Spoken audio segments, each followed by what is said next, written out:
네, 반갑습니다. 네, 반갑습니다. 오늘 설교는 저번 주 했던 설교와 연결해서 하도록 하겠습니다.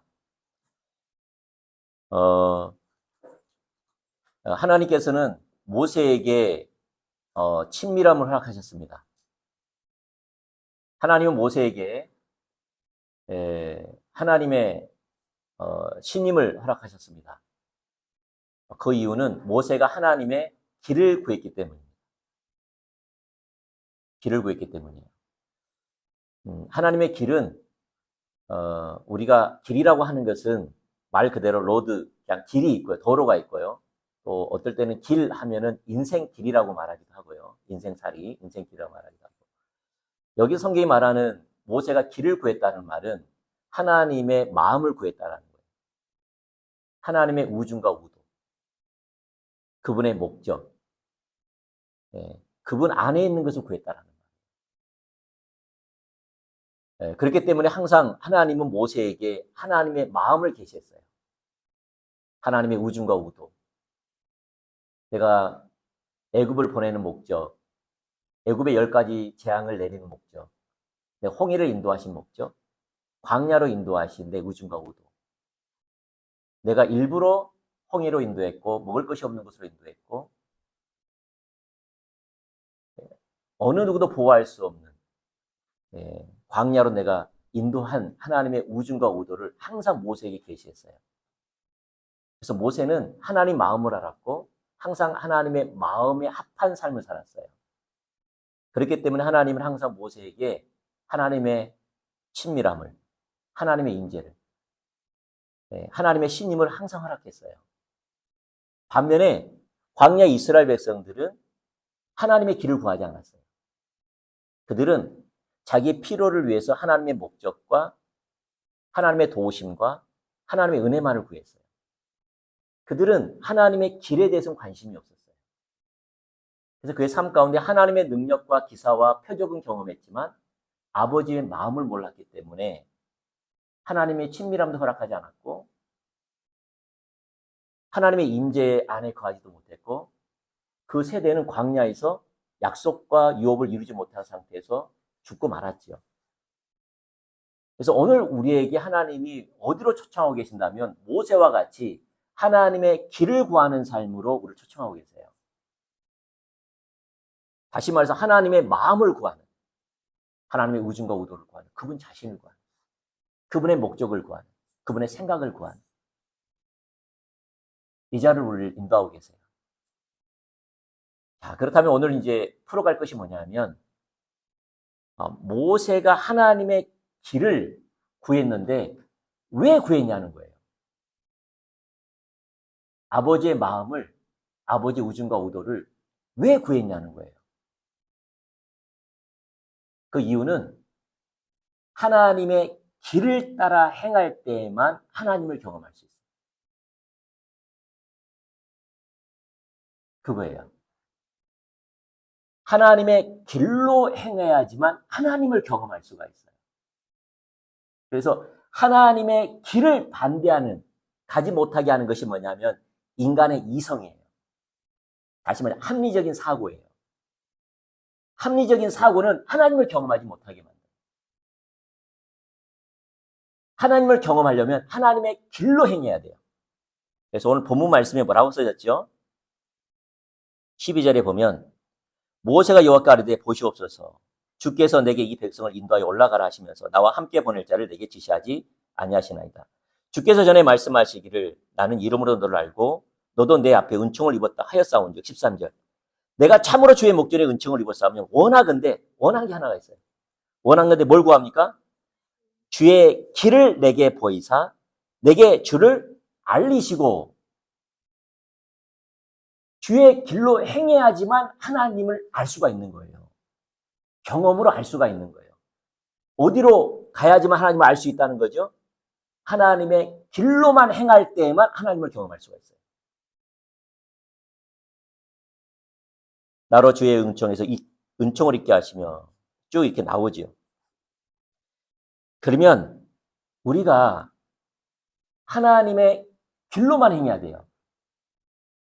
그런데 하나님의 길대로 행하지 못하게 만드는 가장 큰 내 안의 방해거리가 뭐냐면 인간의 이성이에요. 합리적인 사고예요. 인간의 합리적인 사고는 하나님의 길을 묻지도 아니하고 하나님의 길대로 행하지를 않아요. 그래서 우리는 항상 내 안에 전쟁이 있는데 어떤 전쟁이냐? 자기 중심에서 나오는 합리적인 사고라는 거예요. 이거와 하나님의 길대로 행하는 성령을 따라 행하는 것이 항상 충돌해요. 항상 충돌해요. 근데 이 시대는 뭐에 발달되어 있다면요? 합리적인 사고에 발달되어 있어요. 신앙생활은 해요. 말씀도 읽고 성경도 들어요. 근데 우리가 살아가는 것은 합리적인 사고로 살아가요. 집을 구하더라도 합리적인 사고로 이 집을 구해요. 직장을 구하더라도 굉장히 합리적인 사고로 직장을 구해요. 일을 처리하더라도 굉장히 합리적인 사고로 일을 처리해요.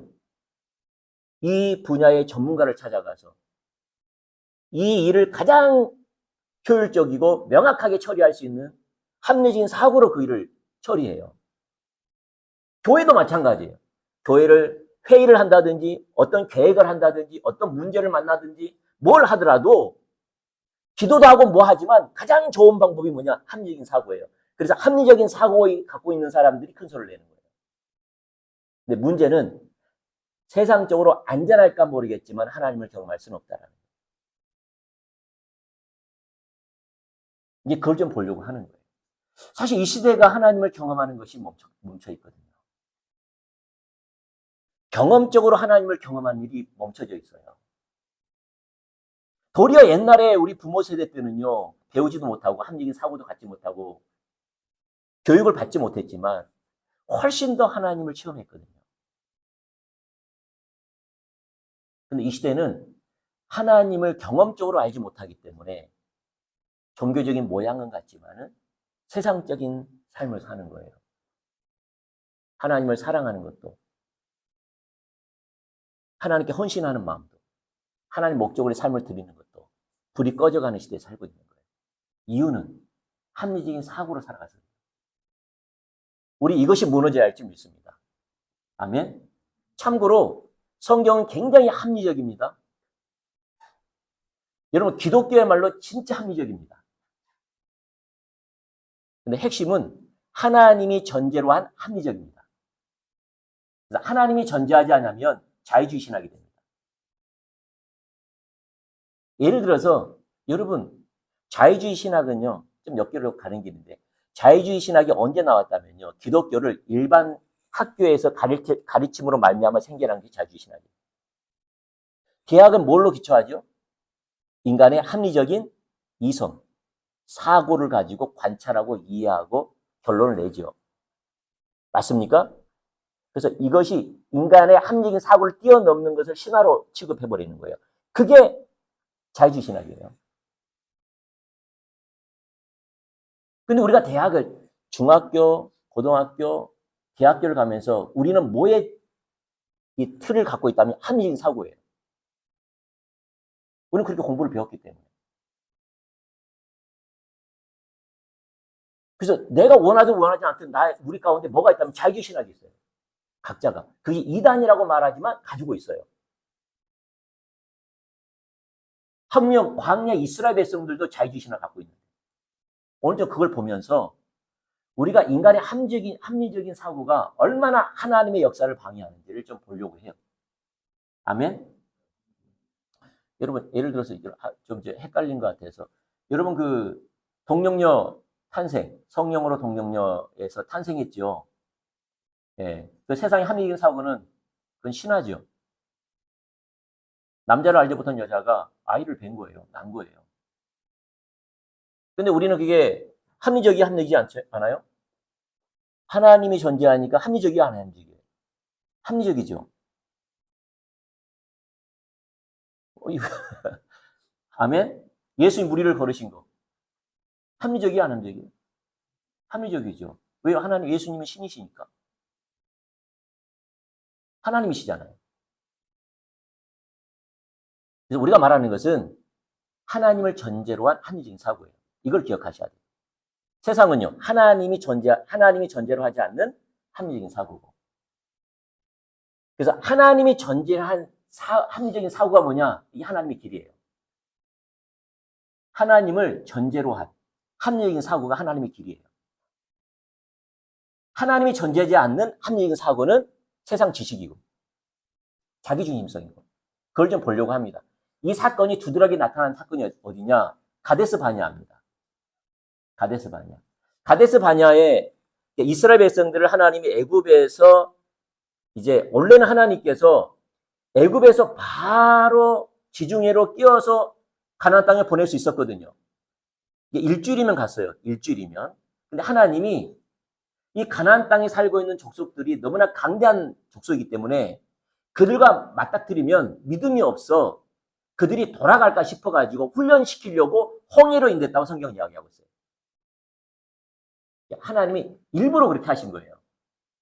일부러 홍해로 인도했어요. 홍해에서 가나안 땅, 애굽에서 시작해가지고 홍해를 지나서 시내산에 있는 후에 광야를 지나서 이제 훈련이 좀 됐다 싶으니까 그게 2년 걸렸어요. 2년. 그래서 가데스 바냐에 이제 남단, 가나안 땅의 남단에 여기 타고 올라가려고 그랬어요. 하나님께서. 그래서 이곳에 진을 치면서 뭐라고 말씀하셨다면은 가데스 바냐에 머물러 이스라엘 백성들에게 올라가라. 급히 올라가라. 속히 올라가라. 지체하지 말라. 라고 명령하셨어요. 명령하니까 이스라엘 백성들이 하나님 말씀에 순종하려고 했어요. 우리가 순종을 하되 우리 각 지파에 한 명씩 뽑아서 12명을 정탐꾼으로 보내자. 왜냐하면 어느 성읍으로 갈 건지 어느 길로 갈 건지 알아보기 위해서 보낸 거예요. 동기는 좋았어요. 근데 결론이 갔다 와서 보고가 어떻게 되느냐? 그게 이제 나오는 사건이 이제 민수기 13장 25절부터 14장 11절 말씀이에요.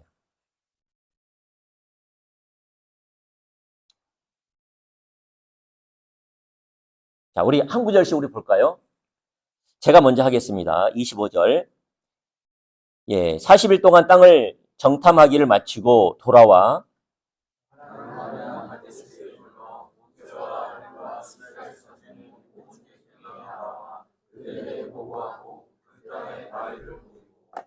모세에게 말하 이르되 당신이 우리를 보낸 땅에 간즉 과연 그 땅에 젖과 꿀이 흐르는데 이것은 그 땅의 과일이니이다.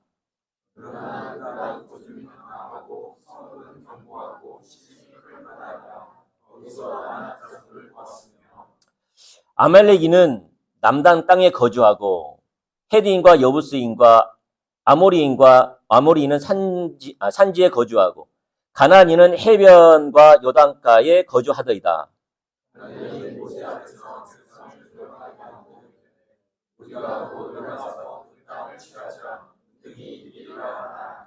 그와 함께 올라갔던 사람들은 이르되 우리는 능히 올라가서 그 백성을 치지 못하리라.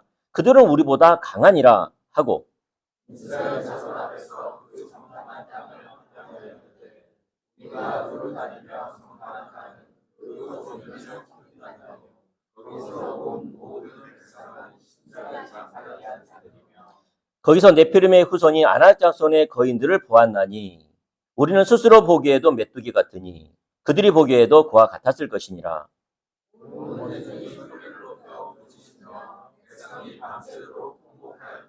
이스라엘 자손이 다 모세와 아론을 원망하며 온 회중이 그들에게 이르되 우리가 애굽 땅에서 죽었거나 이 광야에서 죽었으면 좋았을 것을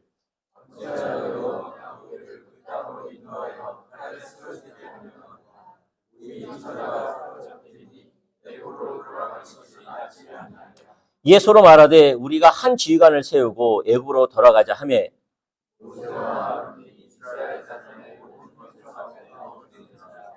그 땅을 정탐한 자 중 눈의 아들 여호수아와 여분네 아들 갈렙이 자기들의 옷을 찢고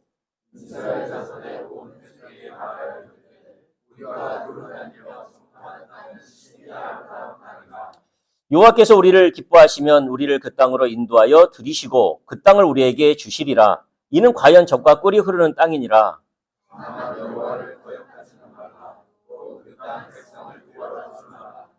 그들은 우리의 법이라. 그들의 보호자는 그들에게서 떠났고 여호와는 우리와 함께 하시느니라. 그들을 두려워하지 말라. 온 회중이 그들을 돌로 치려 하는데 그때 여호와의 영광이 해막에서 이스라엘 모든 자손에게 나타나시니라. 여호와께서 모세에게 이르시되 이 백성이 어느 때까지 나를 멸시하겠느냐. 내가 그들 중에 많은 이적을 행하였으나 어느 때까지 나를 믿지 않느니라. 아멘. 자, 보면 이건 정탐하고 돌아와서의 어떤 보고입니다. 보고를 하되 두 그룹으로 나눠져서 보고를 해요. 10명이 어떻게 보고합니까? 자기들이 장정이 포도 한 송이를 두 송이를 메고 와가지고 보여주면서 과연 저 땅은 젖과 꿀이 흐르는 땅이다. 정말 약속의 땅이다. 라고 보고를 합니다. 그러면서 뭐라고 말한다면은 그 땅은 우리를 삼키는 땅입니다. 라고 말하면서 그 땅에 봤더니 강대한 나라들이더라. 그 중에 아낙 자손을 보았다. 거인족을 봤다라는 말이에요. 거인족은 다른 말로 말해서 골리앗이거든요. 여러분, 그 중국의 농구 선수 야오밍 키 몇인 줄 아십니까? 2m 27. 제가 공항에서 사진을 봤는데요. 거기 보는데 거의 천장을 스치면서 지나가더라고요. 기네스북에 가장 큰 사람 튀르키예인인데 2m 51. 골리앗은 2m 80. 그들이 깔려 있는 거예요. 그걸 보고 온 거예요. 이스라엘 백성들은 종으로 지냈다고 왔고 군사 훈련도 안 해봤고 자기들에게는 노인이 있고 아내가 있고 자녀들이 있고 뭐라고 보고한다면 그들이 우리를 봐도 우리는 메뚜기고 우리가 우리를 봐도 우리는 메뚜기입니다. 우리는 다 죽게 되었다는 거예요. 그러면서 하는 말이 애굽에 매장지가 없어서 이곳에서 죽게 하냐. 광야에서 매장지가 없어서 죽게 하냐. 차라리 애굽에서 죽고 광야에 죽었으면 훨씬 나을 뿐.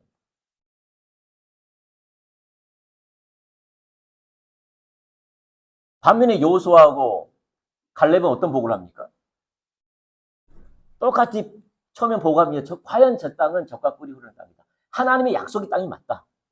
그들은 강대한 민족같이 보이지만 하나님이 저들의 보호자는 떠났다. 하나님 우리와 함께 하신다. 하나님 우리에게 기쁘게 여기시면 저 땅을 차지하게 하신다. 그분이 주신다고 했으니까 올라가자. 저들은 우리의 밥이다. 우리의 먹이다. 이렇게 보고한 거예요. 두 가지가 있어요. 두 가지 다 합리적이에요. 맞습니까? 잘 들으세요. 저는 여기에서 우리 신앙이 나눠진다고 생각해요. 하나님을 경험하느냐 경험하지 않느냐 여기 나눠진다고 생각해요. 저는 둘 다 합리적이에요. 맞습니까? 예를 들어서 군사 전문가를 불렀다면 누가 합리적이라고 말하겠어요? 우리 한국에서 가장 군사 전문가를 이야기한다면 누구의 말이 합리적이고 옳다라고 판단하겠어요? 10명의 전당권 아니면 2사람. 왜냐? 그만큼 합리적이에요. 예를 들어서 여러분이 LH 공사의 수장이라고 생각합시다. 우리 앞에 우리 처장님이 수장이라고 합시다. 모든 직원들의 가족이랑 자기 자녀들이랑 가족이랑 다 이끌고 내가 가나안 땅에 가나안에서 반야에 딱 있는 거예요. 그 보고를 받았어요. 어떻게 하실 것 같아요? 올라가겠어요? 안 올라가겠어요? 여러분은 어떻게 하겠어요? 이스라엘에서는 뭘 선택했죠? 어떤 합리적인 사고를 받아들였죠? 10명의 전탐꾼의 합리적인 사고를 받아들인 거예요. 왜냐하면 그건 사실이기 때문에. 그 환경에 대한, 그 처지에 대한 명확한 인식을 가졌어요. 합리적인 사고라니까요. 가면 죽어요. 말 그대로. 근데 여호수아와 갈렙은 누구를 전제로 한? 하나님을 전제로 한 합리적인 사고예요. 하나님이 우리와 함께하면 저들은 우리의 밥이라는 거예요.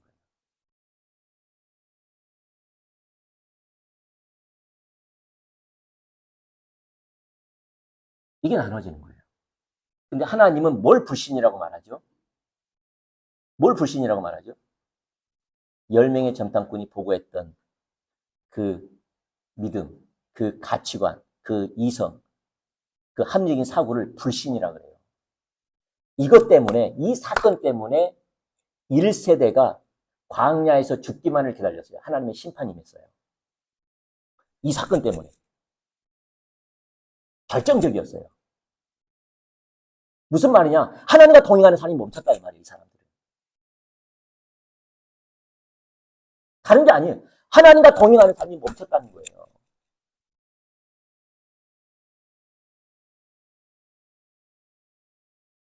이들이 죽었습니까? 안 죽었죠.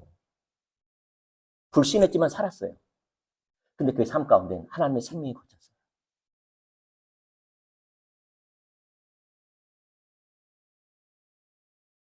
그리고 38년 기간 동안 광야에서 이 세대들이 장성하기를 기다렸어요. 믿음의 세대, 여호수아 세대죠. 이들은 요단강으로부터 시작해가지고 여리고서 아이성 전쟁할 때마다 합리적인 사고로 하나도 하지 않았어요. 하나님을 경험할 때마다. 요단강에서 사람이 지나가는 물이 서 여리고성 앞에서 할례를 행해요. 지금 적들이 언제 나올지 모르는데 하나님 명령하셨는데 할례를 아시죠 여러분? 디나의 강간 사건.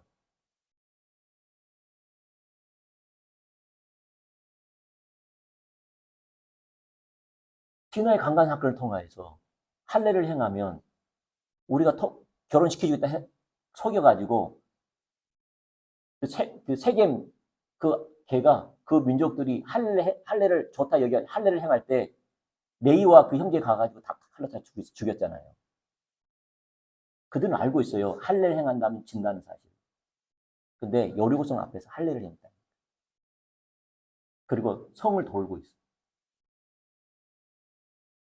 아이성은 합리적인 사고로 숫자가 많으면 자기를 이기는 게 합리적인 사고잖아요. 그래서 합리적인 사고로 하다가 어떻게 됐죠? 대패했죠. 그리고 나서 하나님이 주시는 명령과 계획과 길을 따라 행할 때 점령했지. 이 세대들이에요. 이 세대들은 하나님과 동행하는 삶 때 철저하게 합리적인 사고를 버리고 하나님이 전제한 하나님을 통한 우중과 우도를 묻고 행한 삶을 삶으로 말미암아 하나님을 경험했어요. 아멘. 여기 나눠집니다. 말할 게 많습니다. 여러분 1 더하기 1은 2지요. 1 더하기 1은 2지요. 1 더하기 1은 2라는 합리적인 사고로 이 세상을 움직이죠. 맞습니까? 근데 성경은 1 더하기 1은 2가 아니에요. 이 합리적인 사고를 초월해서 역사하세요. 왜요? 하나님은 우리의 사고를 초월해야지 하나님을 인정하거든요. 대표적인 것이 오병이어 사건입니다. 한번 좀 보시죠. 요한복음 6장 5절 13절. 여러분 어떻게 생각할까 모르겠지만은 저는 신앙생활이 핵심이라고 생각하거든요. 이걸요. 하나님을 경험하느냐 경험하지 못하느냐에. 자, 5절 제가 읽고 또 한 구절씩 읽어보죠. 예수께서 눈을 들어 큰 무리가 자기에게로 오는 것을 보시고 빌립에게 이르시되 우리가 어디서 떡을 사서 이 사람들을 먹이겠냐 하시니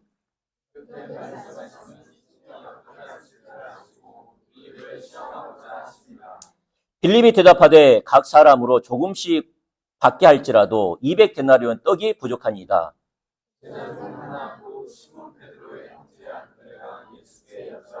여기 한 아이가 있어 보리떡 5개와 물고기 2마리를 가지고 있나이다. 그러나 그것이 이 많은 사람에게 얼마나 되겠사옵나이까? 그곳에 잔디가 많은지라 사람들의 양심이 수가 5,000명쯤 되더라. 예수께 떡을 가지사 축사하신 후에 앉아있는 사람들에게 나눠주시고 물고기도 그렇게 그들이 원하는 대로 주시니라. 그들이 배부름에 예수께서 제자들에게 이르시되 남은 조각을 거두고 거실 것이 없다 하시므로 이에 거두니 보리떡 5개로 먹고 남은 조각이 12바구니에 찼더라. 봐보세요. 예수님께서 일부러 그렇게 했어요. 시험하사, 테스트했어요. 누구에게? 빌립, 계산이 빠른 빌립에게. 여러분 장정만 5천 명이에요. 한 2만 명 되는 거예요. 그래서 빌립에게 시험을 합니다. 야, 이 많은 사람들이 지금 배고파하고 있는데 이 사람들에게 먹을 떡을 어디서 구하겠냐라고 물었어요. 근데 계산적이잖아요. 굉장히 이성적이고 합리적인 사고가 뭡니까? 이 사람을 다 먹이려면 얼마 돈이 필요한 거죠? 계산이 딱 들어가면은 200데나리온이 필요합니다. 뿐만 아니라 200데나리온의 돈이 있는들 어디서 이 많은 떡을 살 수가 있습니까? 라는 게 빌립의 합리적인 사고였어요. 틀려요, 맞아요? 여러분 사장님이 여러분 야외에 갔는데 이 많은 사람들에게 갑자기 떡을 먹을 거 도시락을 사오라고 그러면 어떻게 했어요? 지금 당장 돈 챙길 수도 있겠네요. 지금 당장 어디서 그 돈이 있으면 돈이 있는들 어디 가서 이 한꺼번에 그걸 구할 수 있는 가게가 얼마나 되겠습니까? 그렇게 합리적인 사고지, 그렇게 보고하지 않겠어요? 똑같은 보고를 한 거예요. 왜 합리적인 사고니까? 근데 예수님은 그걸 초월하시거든요. 이건 뭘 이야기한다면요. 우리 신앙생활을 이야기하는 거예요. 계속.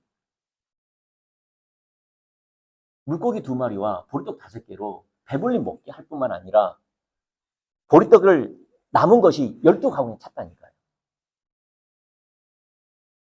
이게 하나님을 경험하는 합리적인 사고를 초월해서 역사하시는 하나님이라는 거예요. 항상 우리 신앙생활이. 그걸 기억하셔야 돼요. 아멘. 그걸 기억하셔야 돼요. 여러분, 애굽에 430년 동안 종되었잖아요. 그 당시에 애굽에서 전쟁을 통하지 않아서 그 애굽에 있는 이스라엘 백성들, 노예들을 200만 명이나 되는 숫자를 한 사람도 희생하지 않고 데리고 나올 수 있다는 것은 기적입니다. 불가능해요. 그 당시에 애굽은 강대국이었어요. 근데 한 사람도 희생당하지 않고 빼낼 수 있는 것은 가능하지 않아요. 어떤 나라를 동원해도, 어떤 누구를 동원해도 한 사람도 희생이 없이 데리고 나올 수는 불가능해요. 그건 하나님이 하신다는 거예요. 홍해. 하나님이 일부러 그렇게, 봐보세요. 홍해에 이스라엘 백성들이 갇혔지요. 앞에는 홍해, 뒤에는 애굽의 최정예 부대가 쫓아왔잖아요. 모든 무기를 다 동원해서 왔잖아요. 그러면 그 당시 합리적인 사고는 뭐죠? 현실에 대한 합리적인 사고, 이성의 판단은 뭡니까? 다 죽었다 아닙니까? 맞죠? 아, 그럽니까? 안 그럽니까? 다 죽은 게 합리적인 사고예요. 근데 모세는 하나님의 우중과 우도를 물었고, 하나님의 우중과 우도를 모세에게 가르쳐 주셨죠. 그건 뭐였습니까? 홍해를 갈라버려요.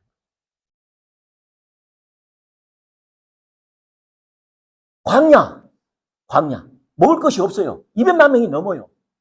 먹을 것이 다 떨어졌다니까요. 풀 한 포기도 없어요. 곡식을 재배할 수 있는 시간도 없고 물도 없어요. 이 환경에 대한 합리적인 사고는 뭐죠? 다 굶어 죽는다니 아닙니까? 그래 안 그래요? 그렇죠. 인간의 합리적인 사고는 죽는 거예요. 근데 하나님은 먹이시는 거예요. 여러분 잘 보세요. 성경은 다 우리의 합리적인 사고를 뛰어넘어요. 하나님 그렇게 역사하세요. 그래서 헨리 불갈 목사님은 하나님의 일은 하나님의 크게 일이라는 거예요. 사람이 할 수 있는 것은 하나님의 일이 아니라는 거예요. 그걸 배웠다라는 거예요. 성경을 통해서. 여러분 예수님만 하더라도 보세요. 예수님만 하더라도 항상 합리적인 사고를 뛰어넘었어요. 그 당시에 불치병이라고 여기는 혈류증, 안진뱅이, 문둥병. 그 당시에는 모든 한손 마른 거, 눈먼 거, 뭐죠? 기 먹는 거, 불치병. 인간의 의술로는 안 되는 거예요. 근데 하나님은 그걸 하세요.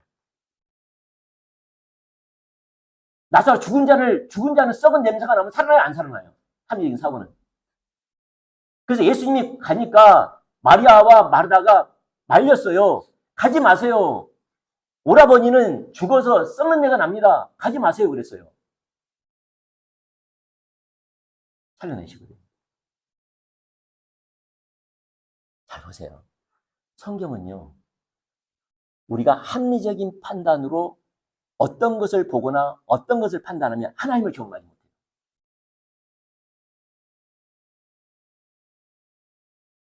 그걸 기억하셔야 돼요. 어떻게 해야 돼요? 그래서 모세가 뭘 구했을까요?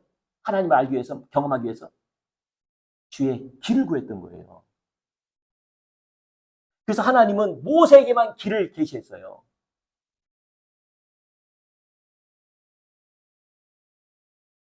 왜? 하나님을 알기로 원해서. 알면 하나님을 신뢰하고 하나님을 사랑할 수 있고 하나님의 은총 가운데 임재 가운데 거할 수 있기 때문에 하나님 안에 거할 수 있기 때문에 그분의 길을 구했어요. 자기의 판단, 자기의 눈으로. 여러분 봐보세요. 성경은요 써놨어요. 제가 설명시킨 것보다도요. 앞으로 좀 가주세요. 이사야 55장 8절과 9절 말씀. 자, 읽어보죠. 시작. 자, 앞으로 가셔야 돼요. 네. 자, 시작. 이는 내 생각이 너희 생각과 다르며 내 길은 너의 길과 다름이니라. 여호와의 말씀이니라. 이는 하늘이 땅보다 높음 같이 내 길은 너희 길보다 높으며 내 생각은 너희 생각보다 높음이니라. 하나님의 주권 다스리는 나라는요. 하나님의 통치는요. 하나님의 인도는요. 우리의 생각과 우리의 뜻과 우리의 길이 완전 달라요. 그걸 기억하셔야 돼요. 달라요. 성경은 이렇게 말합니다. 고린도전서 2장 8절과 9절 말씀 같이 또 천천히 읽어보죠. 시작. 이 지혜는 이 세상의 통치자들이 한 사람도 알지 못하였나니 만일 알았더라면 영광의 주를 십자가에 못 박지 아니하였으리라. 기록된 바 하나님이 자기를 사랑하는 자들을 위하여 예비하신 모든 것은 눈으로 보지 못하고 귀로 듣지 못하고 사람의 마음으로 생각지도 못할 것과 같으니라. 오직 하나님이 성령으로 이것을 우리에게 보이셨으니 성령은 모든 것 곧 하나님의 깊은 것까지도 통달하시니라. 하나님의 생각, 하나님의 뜻, 하나님의 우주가 오도는 성령을 통해서만 알 수 있다는 거예요.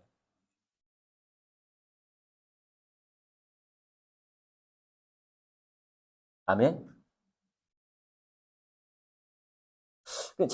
근데 왜 여러분 왜 합리적인 사고로 반응한 줄 아세요? 이스라엘 백성들이 자기의 이성과 논리로 왜 판단한 줄 아세요? 그걸 보고 이해하고 받아들인 줄 아세요? 믿음이 없어서 그래요. 핵심은 믿음이에요. 어떤 믿음? 하나님은 주권자시고 하나님은 살아계시고 하나님은 내 삶을 다스리시고 그러므로 내게 모두 일어나는 사건은 우연이 아니고 하나님의 주권 아래 있다는 사실을 인정하는 거고 모든 하나님의 사건과 계획과 모든 환경은 하나님의 우중과 우도, 하나님을 경험하는 것들이 숨겨져 있다는 거예요. 이 믿음이 없는 거예요. 만약 그 믿음이 있었다면 하나님께 물었을 거예요. 눈으로 보이는 대로 판단하지 않고 듣는 대로 판단하지 않고 생각나는 대로 행동하지 않았을 거예요. 믿음이 없었어요. 무슨 말이냐? 그들은 실제 하나님 안 믿었어요. 그게 불신. 안 믿는다 이 말이에요. 광야 이스라엘 백성들의 대명사가 뭡니까? 불신. 안 믿는다 이 말이에요. 하나님을 믿지 않았다 이 말이에요. 불신. 불신했기 때문에 자기의 합리적인 사고로 판단하는 거예요.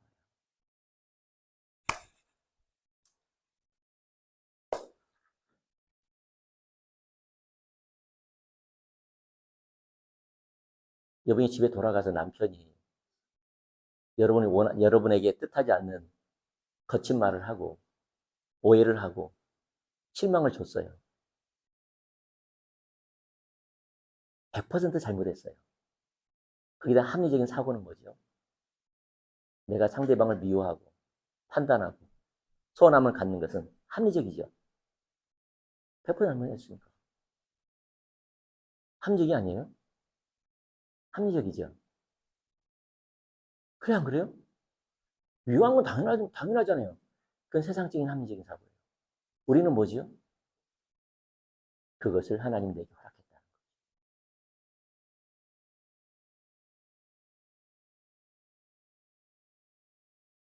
그것을 나를 사랑하신 하나님께서 살아계셔서 주도권을 잡으시고 모든 것은 하나님이 나를 위한 우연이 아님을 받아들이면, 믿음으로 받아들이면 하나님이 지금 그걸 나에게 행했다라는 거죠. 그럼 물어야 되겠죠. 뭡니까? 하나님, 왜 이런 환경이 내게 주어졌냐고 물어야 되겠죠. 듣지 않는 한 하나님의 길을 모릅니다.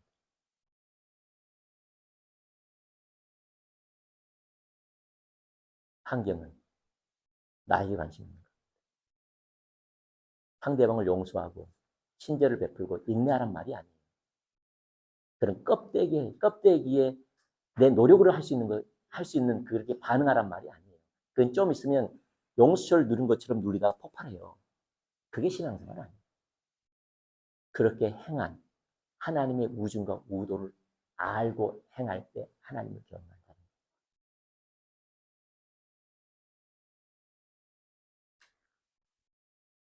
모든 게 그래요.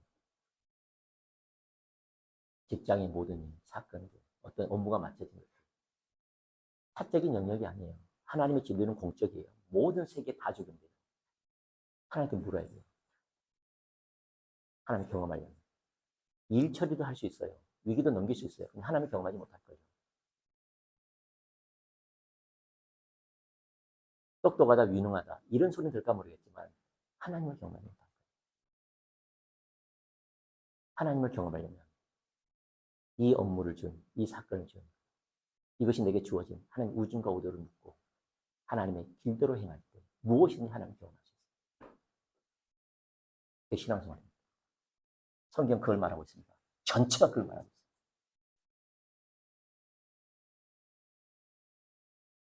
우리는 하나님의 길을 묻기를 축복합니다.